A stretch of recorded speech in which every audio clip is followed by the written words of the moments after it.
We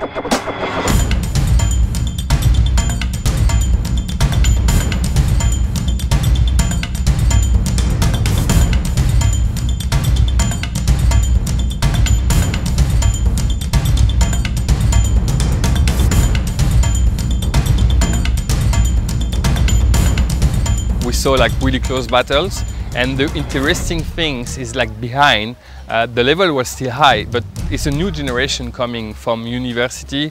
We saw a lot of from Japanese coming from the big techno for the first time in RS1, which is really encouraging, and for them it's really good because they inspired with the top 15. Also we saw the women, which are racing with the men, competing in the top position, top 3, top 4, or sometimes top 5 with the men. So altogether it's a big inspiration from the newcomers, and to see that it's feasible for them to be in the next few years on the top of the list.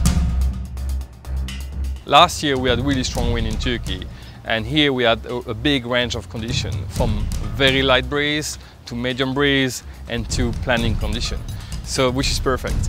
And so tactically they had to be good, they had to get good speed as well, and also a good knowledge to go through the waves, because we had really big swell, especially yesterday with 2 meters of waves breaking on the reef here. So altogether, I think the winner is definitely the most experienced guy in all these conditions. This is what we want to see with the World Championship.